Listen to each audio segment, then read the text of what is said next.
Hello and welcome to Good or Bad. It's time. It's the one, the most bizarre, ridiculous, and, well, it's Alien Resurrection.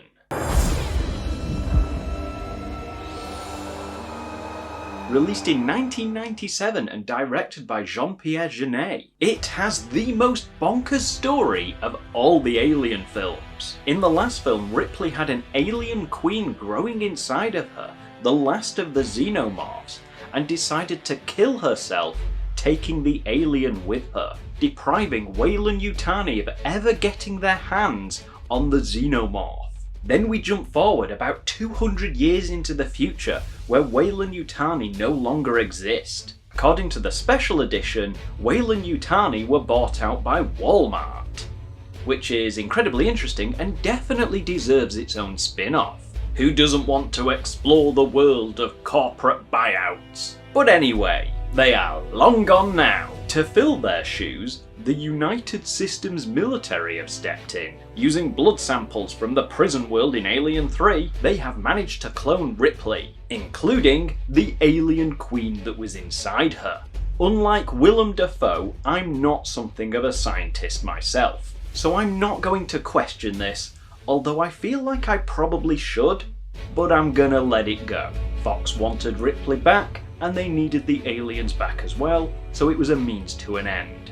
And it opened the door for so many crazy possibilities. Such as Super Ripley. She is now stronger, has acid blood, and other alien abilities. Like being able to tell if the giant R spaceship they are all on is moving or not. We're moving. What? The ship is moving. I can feel it. Well, that was one of the xenomorph's most documented traits. Maybe they should have given Ripley the inner mouth as well. Ugh, sounds like some sort of sordid maneuver. After removing the alien from her, she is being kept alive for further studying, all whilst the Queen lays her eggs. Now, the United Systems military do not want to use their own soldiers as hosts to create xenomorphs. After all, they're not savages. Instead, they hire mercenaries to kidnap people, bring them aboard, and use them as hosts. Oh, and by the way, these mercenaries make up a large number of our main characters. Difficult to know who to root for in this movie. The military, mercenaries, hybrid Ripley, or the aliens. You don't see them fucking each other over for a goddamn percentage. Well said, OG Ripley. I shall root for them. Aw, no, they all die at the end. That's sad. The mercenary crew themselves are a fun bunch, mostly, with Ron Perlman playing a very Ron Perlman character. I am not the man with whom to fuck. Dominique Pignon as Brice, who is the only person in the Alien franchise to say Santa Claus. Santa Claus! Winona Ryder as the obligatory android, which have become so advanced they are basically human now. Now wait a second here, she was the host for these monsters. Ren cloned her because she had one inside her. She's not human. So human that perhaps they're not as fun as before? But there is a bit of backstory with the synthetics in this movie. A new generation of androids were created to help save the struggling synthetics industry. But they were so advanced and so self-aware they did not want to be used as robotic slaves that just followed programming. So they were shut down and most of them destroyed, apart from a few that escaped. How does this fit into the story, you ask? Well, she's able to interface with the ship and set it on a collision course to kill all of the aliens that, shock of shocks, broke out of their containment cells.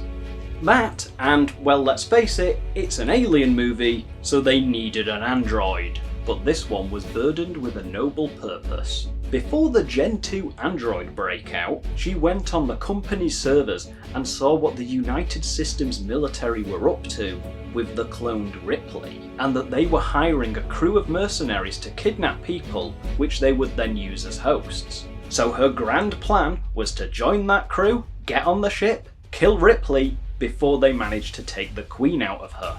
Only she was too late. While she is technically the only morally good character in this, she is also the most boring. Her character is whiny, angsty, and just not that much fun to watch. She's kind of annoying, to be honest. Which is a shame because Winona Ryder is a good actress and could have brought so much more to the table with a better written character. Bastard.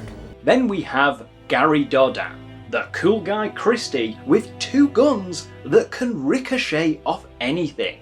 He has the worst death scene in the movie. There's this big underwater sequence, which for the most part I thought was quite cool, but then they are climbing this ladder and he has Vreese, who cannot walk, tied to his back to help him through the water and up the ladder, all while being attacked by aliens that are doing impressions of Neo with Matrix-style bullet dodging.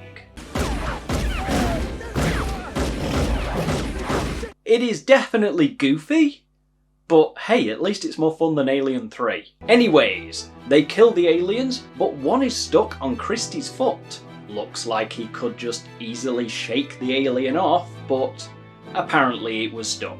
And Vreese is slipping. Christie detaches himself and falls back down into the water with the dead alien.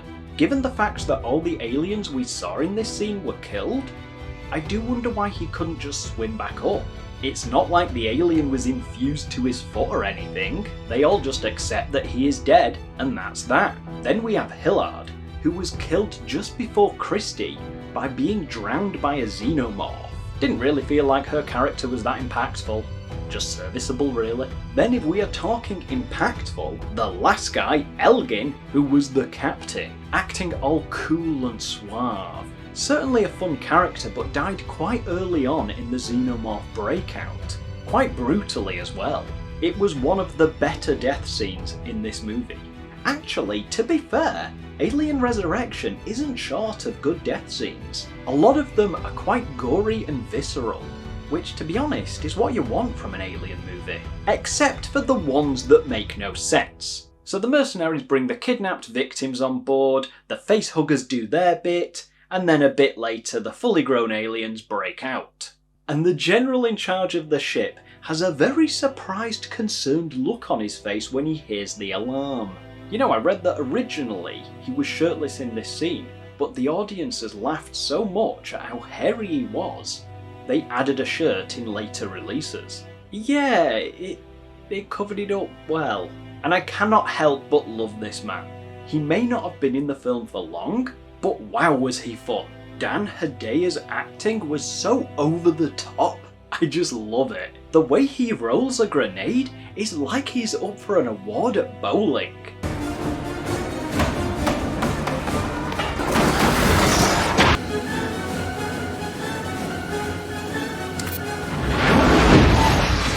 He dies very ceremoniously.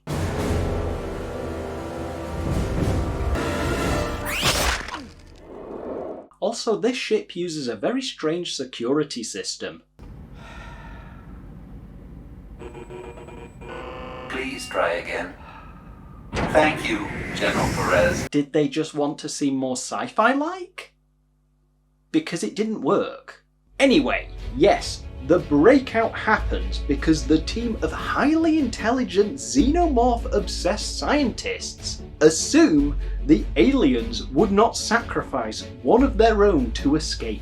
After all, they are very well known for their strength of friendship.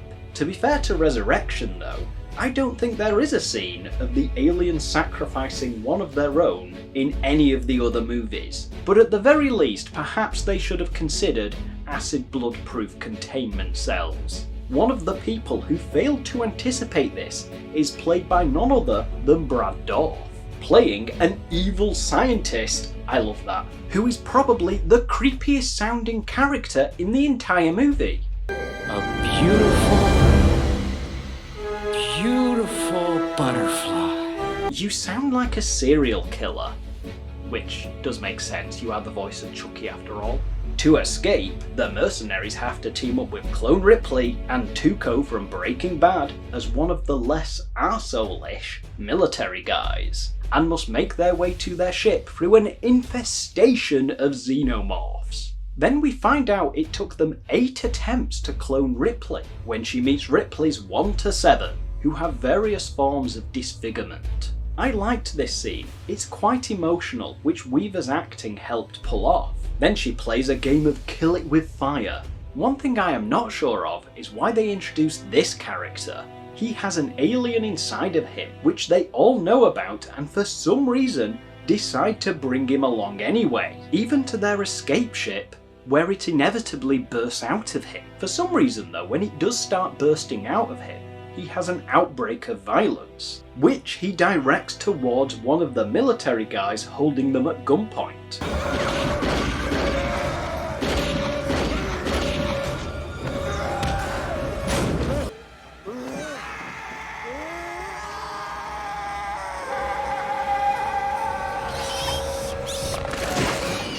Well, it doesn't make much sense, but it looks cool at least. Now for the weird one. The cloned Queen gave Clone Ripley some xenomorph traits, but likewise, Clone Ripley gave the cloned Queen some human traits. After the initial ordinary alien life cycle, she gives birth to a live offspring instead of laying more eggs. You know, like a human does. This thing is incredibly gruesome and just not nice to look at. Also, fun fact, because it is part alien and part human, they originally added genitals. A mix of male and female genitalia was attached to this creature's model. But Fox forced them to remove it from the movie before it released, which just goes to show you that not all studio interference is bad. It then proceeds to kill the Queen, eat Brad Dourif, and wind up on their escape ship, where it pulls all kinds of sad faces as it looks at Ripley like she is its mummy. Technically, Clone Ripley is the Queen's mother, so if anything, that would make her the creature's grandmother. Either way, much like Mace Windu once said, "He's too dangerous to be left alive." She burns a hole into the window and it gets rather graphically sucked out into space. I understand that they wanted to do something different with this movie, and I don't mind the cloned Ripley with the alien abilities, that's kind of interesting. Maybe even a hybrid alien offspring could have worked as well. But ultimately the design was awful and it wasn't in the movie long enough to do anything beyond bitch slapping the Queen and eating some people. If you're going to make a movie about a xenomorph human hybrid, make the movie about that. Don't just add it in at the end. Speaking of the end, it was a long road, but eventually Ripley got back home. It took hundreds of years, 4 movies, and being cloned to do so, but she finally got back to Earth. Alien Resurrection, to an extent, I do enjoy it because it's just so cheesy. A very fitting term for this one is that it's so bad that it's good. It was certainly way more enjoyable than Alien 3. That was just void of anything that looked even a little bit like something that resembles something that looks even a bit like fun. But it in no way reaches the levels of Alien or Aliens. Not even close. It is different, which I can respect, and ends up being a popcorn fun flick in which you can switch your brain off and just enjoy the goofiness of it all. The same way you would enjoy a horror B-movie creature feature. If you set your expectations for that, you may have fun with this. Just don't expect a good film, but instead a cheesy, silly movie. As for which is better, the theatrical version or the special edition, because the entire Alien Quadrilogy has those, this one isn't like Alien 3 with a vastly different version. It does have a special edition, but it only adds in a few extra scenes, like seeing a little more of Earth at the end, and Clone Ripley waking up to attack the doctors after taking the alien out, but nothing that adds anything with any real depth to it. Probably because the movie lacks any depth to begin with, despite being the only movie with an underwater sequence. So personally, I would go with a theatrical cut. It's a little shorter and more to the point. It just gets you to the fun stuff that bit quicker. And when it boils down to it, the over-the-top silly fun parts are all this movie really has. Stupid me. Of course. Overall, I will give Alien Resurrection a 5 out of 10, which may seem like a generous rating given how much hate this film gets, but it's just too much fun to go any lower. You have been watching Good or Bad, and if you've enjoyed today's video, please hit those like and subscribe buttons, and I will see you next time.